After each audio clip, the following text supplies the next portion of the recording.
I think that being an American can mean many different things based on the different experiences people face every day. In order to understand what exactly it means to be an American, we have to acknowledge the impact of race on our social experiences, which are specific to each of us. My name is Hailey Morales. Yes, you heard that right. Morales is my last name. Although my light skin and green eyes do not fit the stereotypical Hispanic appearance, my grandma did immigrate to the U.S. from Spain before my father was born. However, my last name actually comes from my Filipino Hispanic roots on my grandfather's side. Like I said, many people have questioned me because of my light skin and eyes when I share that I am half Hispanic and a quarter Filipino. I acknowledge my privilege, being that I bear lighter features and have not experienced institutional oppression in my life. Which is why I'm eager to tell you about my cultural upbringing, my ethnic identity, as well as my experiences sharing who I am with others. Growing up, I never felt that my grandparents taught me very much about their culture. My great-grandfather, who was a Filipino man, struggled his entire life having to deal with what it meant to be a dark Asian man in his time. He told me that when he bought his first home in a primarily white neighborhood in Garden Grove, California, that his new neighbors were incredibly unwelcoming. In fact, my grandfather's white neighbors offered to pay him to sell his home and leave their community. My grandfather, feeling not only alienated but incredibly disrespected, decided to take their money and go.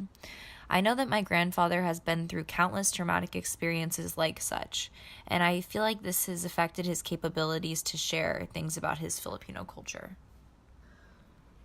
For years, my grandparents struggled to assimilate into American culture, to avoid being different from the norms. For these reasons, I did not grow up in a culturally rich household. My father and mother were both raised in a traditional American household, although both my grandparents are rich with knowledge of their homeland cultures. I have been told that this was my grandparents' way of culturally adapting to American traditions and completely forgetting their own. Coming to USF was a huge culture shock for me. I was used to living in a diverse community and home. However, being that my family does not practice cultural traditions, I began to face a lot of challenges questioning who I was. I experienced mild psychological and physical disorientation as I adjusted to my new settings as well. When I wanted to join clubs here on campus, I began to second-guess my knowledge and was unsure if I felt comfortable joining student communities that were so culturally rich when I was not. Culture shock for me was being surrounded by students who seemed to be so educated about their individual cultures through the ways they had been raised. For a long time, this was frustrating for me. I remember calling my grandma and asking me why she didn't teach me Spanish when I was little and why she never cared to show me how to make her traditional albondigas soup. However, now I can sympathize for the struggles my family has been through coming to America. Being in our class has inspired me to educate myself in the cultural realm of my identity because it is something my parents and grandparents have chosen to dissociate from.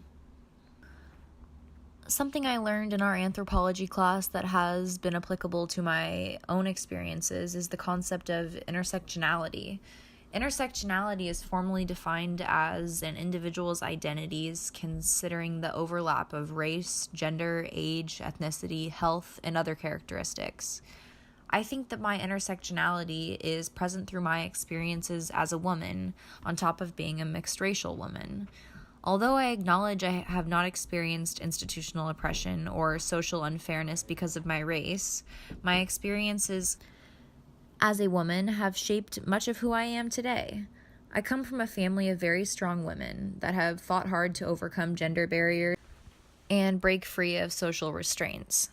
My mother has taught me that as a woman, I must support myself and not depend on anyone for happiness or security. These are the lessons that have led me to be the first in my family to pursue a college degree and have encouraged me to discover more about who I am culturally, ethnically, and individually.